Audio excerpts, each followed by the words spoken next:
읽은 본 말씀으로 내 하나님 여호와께 드릴지니라는 제목으로 하나님의 말씀을 나누겠습니다. 하나님께서 이 땅 가운데 우리를 하나님의 백성 삼아 주셨습니다. 하나님께서 이스라엘을 하나님의 백성 삼아 주셨습니다.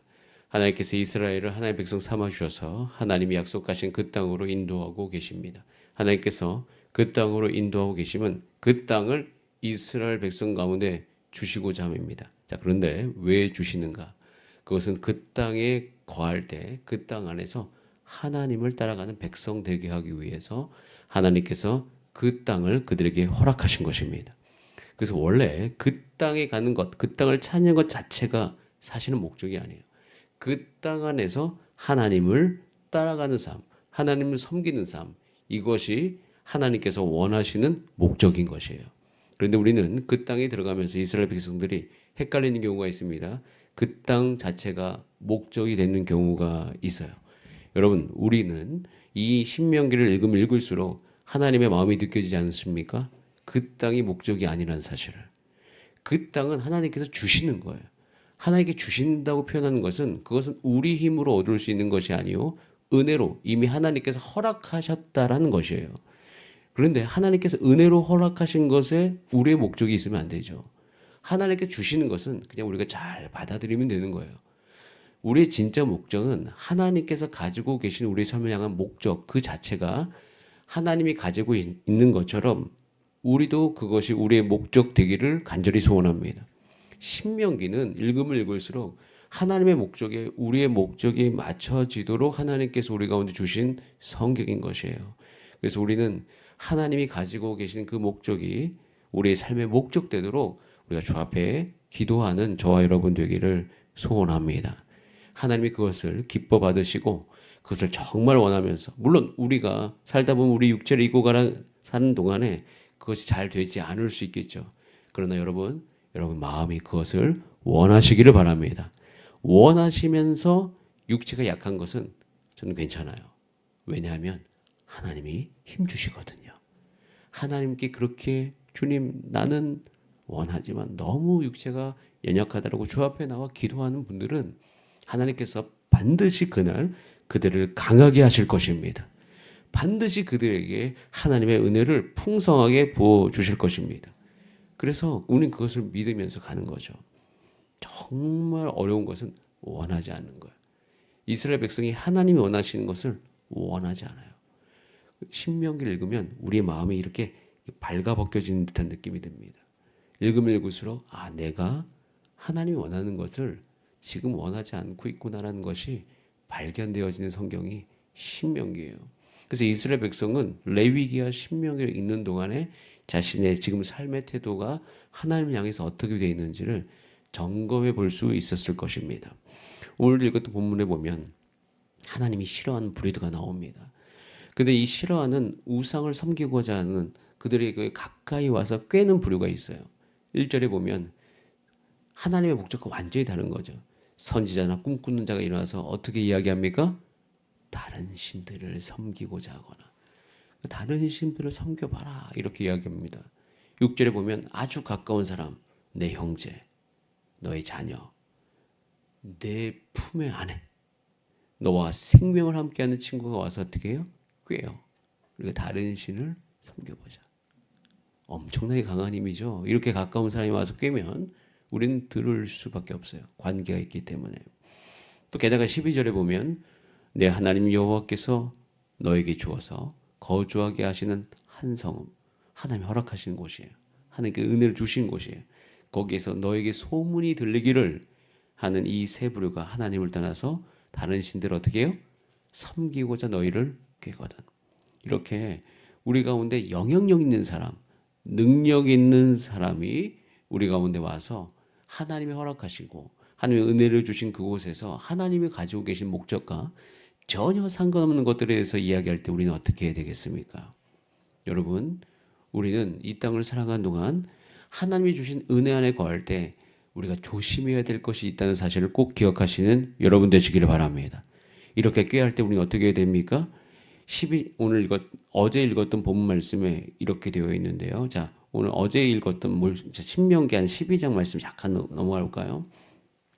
신명기 12장 29절, 30절 말씀을 한번 읽어볼까요? 신명기 12장 29절, 30절 시작. 내 하나님 여호와께서 내가 들어가서 쫓아낼 그 민족들을 내 앞에서 멸절하시고 내가 그 땅을 차지하여 거기에 거주하게 하실 때 너는 스스로 삼가 내 앞에서 멸망한 그들의 자취를 밟아 올무에 걸리지 말라. 또 그들의 신을 탐구하여 이르기를 이 민족들은 그 신들을 어떻게 섬겼는고 나도 그와 같이 하겠다. 뭐 하지 말라? 나도 그와 같이 하겠다 하지 말라. 내가 그들과 똑같이 행하리라. 이 말씀은 우리 삶 가운데 잘 읽으면서 적용해야 할 부분이 굉장히 우리 삶의 영역 안에 다 있습니다. 한번 질문해 보겠습니다. 왜 그들이 멸망한 그 땅에 가서 신을 연구하고 그들과 같이 하겠다고 할까? 왜 그들은 이방 신들에 대한 연구를 할까? 그 이유는요.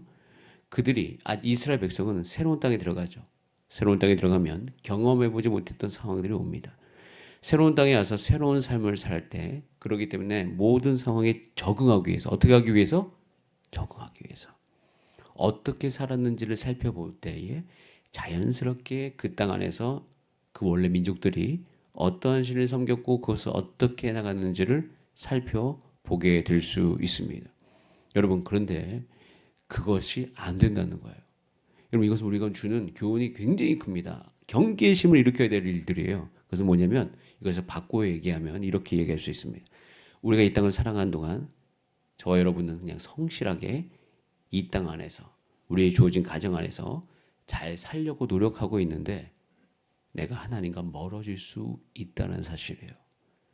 여러분, 여러분들은 열심히 살려고 했습니다. 여러분들은 더 실수를 적게 하길 원했습니다. 더 편안하게 살기를, 더 안전하게 살기를 원했습니다. 근데 그 모든 노력이 하나님을 떠날 수 있음을 기억하셔야 된다는 거예요. 그것이 오늘 본문에서 이야기하는 것입니다. 자, 그래서 우리 가운데 한 가지를 명심하셔야 될 것이 있어요.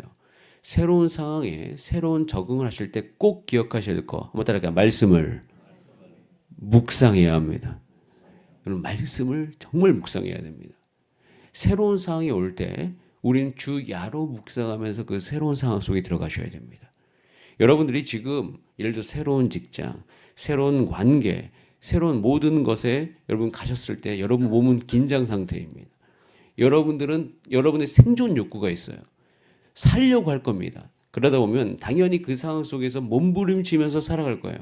그때 여러분 그 긴장을 한 여러분을 그냥 두지 않습니다. 누가? 사탄이. 이 세상에 있는 많은 청소년들도 청년들도요. 여러분 그들이 난 하나님을 섬기지 않을 거야 라고 이렇게 살아가는 게 아니라 늘 이야기하면 저한테 뭐라고 얘기하면 어떻게 해요 목사님. 저는 살아야 돼요. 저는 적응해야 돼요. 이런 이야기를 정말 많이 합니다. 여러분 우리 상황은 정말 변화가 많고 영향이 많은 이 시대 가운데 살아가고 있습니다. 그렇기 때문에 우리는 기억해야 돼요. 하나님의 말씀을 묵상하는 가운데 그 새로운 상황에 가서 우리는 그 새로운 상황 속에서 싸워야 되는 것입니다. 오히려 그것을 받아들일 때 당연히 그것을 연구해야 되죠. 이 세상 속에 살아가면서 이 세상이 어떻게 살아가는지를 우리는 봐야 됩니다. 자, 근데 그때 우리가 먹어야 될 것, 우리가 호흡해야 될 것, 이걸 놓친 채로 거기에 거하지 않게 되기를 간절히 소원합니다. 그래서 만약에 그런 것이 우리 가운데 그런 것이 없이 새로운 상황에 들어가면 우리는 살기 위해서 하나님을 떠날 수 있어요. 이스라엘 백성은 하나님이 아셨습니다. 그들이 나쁜 짓 하는 게 아니라 살기 위해서 하나님과 멀어질 수 있음을. 그래서 우리 앞으로 오는 세대, 이스라엘 백성도 마찬가지고 교회도 똑같은 게 한 가지가 있어요. 우리가 반드시 교회 가운데 생명력이 일어나기 위해서 우리가 힘써야 될 것이 뭐냐면 제자도라는 것이 있습니다. 제자됨이에요. 신명기는 이스라엘 백성을 제자 삼기 위한 하나님 아버지의 말씀인 것이에요. 저와 여러분, 이 땅을 살아가는 동안 여러분이 어떤 상황이 있든 간에 예수 그리스도의 제자로 살아간 여러분 되시기를 바랍니다.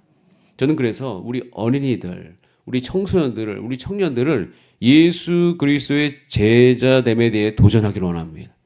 그들이 예수님의 제자가 되어야 되는 거예요. 그들의 인생은 늘 새로운 환경에 적응할 것이에요. 결혼도 해야 되죠. 새로운 직장도 해야죠. 자산도 일으켜야죠. 이 땅을 살아간 동안 해야 될 것이 얼마나 많습니까? 이 땅 안에서. 그리고 이제는 완전히 디지털 네이티브 시대라고 해서 이 디지털이 온 땅 가운데 와서 영향을 주는 그 시대에 하나님의 말씀을 읽지 않고 기도하지 않고 그 땅 안에 살아가고 있다?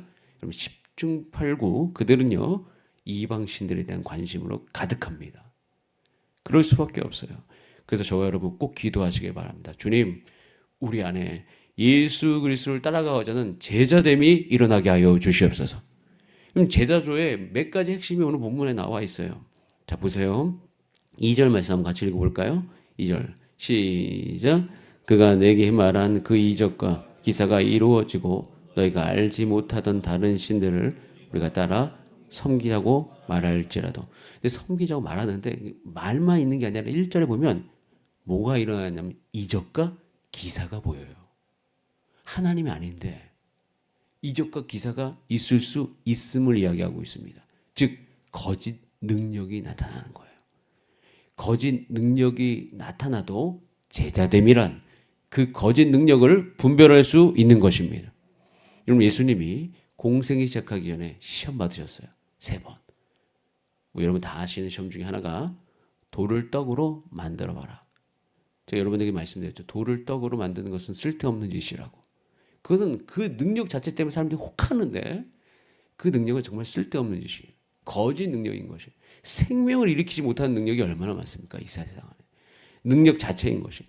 그래서 제자 된다는 것은 하나님의 말씀을 묵상하고 하나님의 말씀에 우리가 온전히 전문가가 되어져서 그런 거짓 능력이 이 땅 가운데 일어났을 때 그냥 그 능력을 분별하는 거예요. 그 능력이 출처를 분별해 가는 것이죠.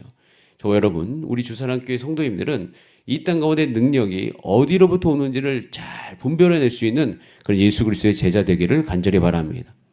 그렇게 하기 위해서는 당연히 여기 보면 4절에 이렇게 되어 있어요. 자, 우리 가운데 그 땅 안에 들어가서 그 땅에 거하는 목적 자체가 4절이 돼야 돼요. 자, 함께 읽어봅니다. 시작. 너희는 너희의 하나님 여호와를 따르며 그를 경외하며 그의 명령을 지키며 그의 목소리를 청종하며 그를 섬기며 그를 의지하며. 여러분, 제자됨이란 주님의 음성을 듣는 거예요. 주님을 따라가는 것입니다. 예수님의 제자들도 똑같았어요. 예수님을 처음 만날 때는 와, 예수님이 놀라운 능력을 행하시는 거예요. 아, 예수님 대단하신 분이에요. 인기남이었죠. 근데 예수님을 따라가면 따라갈수록 이상한 거예요. 내가 원하는 그렇게 오병이의 사건은 계속 일어나는 것도 아니에요. 야, 바닷물이 호수가 잠잠하게 되는 것 이것도 계속 일어나는 것이 아니에요. 오히려 예수님을 그 능력에 내가 그 능력대로 살아가면 내 안에 배고픔이 사라지겠구나. 저 힘 가지고 로마 정권을 다시 내 전복시켜야 되겠다. 이런 마음으로 따라갔는데 따라가면 따라갈수록 예수님께서 뭐라고 해요? 넌 내 자신을 부인하고 나를 따르라. 생명을 구하라. 내가 너로 사람 낚는 어부가 되게 하리라. 그렇게 이야기하면서 계속 이상한 이야기하는 거예요. 제자들에게. 그 제자들이 헷갈리죠. 뭐지? 그러면서 나중에 알게 된 거예요. 예수님이 죽으시고 부활하사 예수님이 다시금 그들 가운데 보이셨을 때 그들이 확실하게 깨닫는 것이 있어요. 아, 예수님 없이 나는 살아갈 수가 없구나. 예수님을 따라가야 되겠구나. 하나님의 말씀을 청종해야 되겠구나. 그들이 완전히 바뀌는 것을 보게 되어집니다. 여러분, 우리의 삶의 목적이 주님의 음성 듣고 하나님을 섬기는 것이 우리의 목적 되기를 소원합니다. 그것이 우리의 삶 가운데 있기만 그 제자도가 우리 교회 가운데 회복되어야 돼요. 그래서 어떻게 해요? 이제는 그 능력을 분별하고 주님의 음성을 들으니까 이제는 제자도의 3번째 특징. 자, 우리 8절 말씀 한번 같이 읽어볼까요? 8절, 13장 8절 시작. 너는 그를 따르지 말며 듣지 말며 긍휼히 여기지 말며 애석히 여기지 말며 덮어 숨기지 말고. 그러니까 여호와를 따라가지 말자라고 이야기하는 것에 대해서 어떻게 해요? 그 능력이 나타나도 따라가지 않는 거예요. 절대 그런 일이 없는 것입니다. 그러면서 제자도는 여호와를 섬기는 절대 신앙의 정립인 것이에요. 10절에 보면 그렇게 꿰면 어떻게 너는 돌로 쳐 죽이라라고 얘기합니다. 이거 보면서 너무 하나님 잔인하지 않으십니까? 이렇게 얘기하는데 우리가 하나님이 그 땅에 들어간 목적이 이 10절 안에 아주 강력한 의지로 남겨 있는 거예요. 이것을 우리가 하나님의 의지로 받아들이셔야 되는데, 그러면서 한 가지 우리 가운데 인생의 한 가지 문장이 제자됨에 성립되는 것이 있습니다. 이 세상에서 용서받을 수 없는 죄가 있습니다. 그것은 뭐냐면 하나님께로부터 멀어지게 하는 죄예요. 성령을 회방하는 죄예요. 여러분, 우리가 어떤 일을 하더라도 궁극적으로 하나님을 떠난다는 것은 하나님이 원치 않는 것입니다. 하나님께서 우리로 하여금 하나님께로 오기 위해서 하나님께서 지금 이렇게 일을 하고 계시는데 어찌 우리가 하나님이 약속하신 그 땅 안에서 하나님을 떠나야 되겠습니까? 여러분, 그래서 우리는요 꼭 기억하셔야 돼요. 하나님께서 원하시는 것은 하나님이 우리의 하나님이 되시기를 원하십니다. 하나님이 원하시는 그 땅, 하나님 여러분 가운데 다 주실 줄 믿습니다. 그럼 다 주실 때 여러분 뭐 하셔야 됩니까? 이 말씀을 꼭 기억하시기를 바랍니다. 그리고 여러분 기도해 주시기 바랍니다. 우리 교회가 예수 그리스도의 제자 될 수 있도록 기도하시기 바랍니다. 여러분들이 예수님의 제자의 삶을 사시기를 바랍니다. 그러면서 이 땅 안에서 우리가 어떤 복이 우리 삶 가운데 오더라도 그것에서 우리가 적응해 나갈 때 어느 환경 속에서라도 예수 그리스도의 말씀을 우리가 묵상하면서 한 걸음 한 걸음 나아갈 수 있도록 기도해 주시고, 또 우리 교회 다음 세대가 예수님의 제자로 일어날 수 있도록 기도해 주시기를 바랍니다. 다 함께 우리 합심으로 주 앞에 기도하시겠습니다. 주여, 우리 주사랑교회는 제자 되는 교회가 되게 하여 주시옵소서. 제자가 되고 제자를 삼는 교회가 되게 하여 주시고, 우리 말씀대로 살아갈 수 있는 그런 강력한 갈망이 우리 가운데 있게 하여 주시옵소서. 여러분이 제자로 온전히 살아가면 여러분의 자녀도 제자로서 살아가게 될 것입니다. 자, 그래서 이 시간 먼저 기도하는 것은 내가 예수님의 제자 되게 하여 주시옵소서. 우리 다 함께 주여 한번 부르신 다음에 합심으로 기도하시겠습니다. 주여.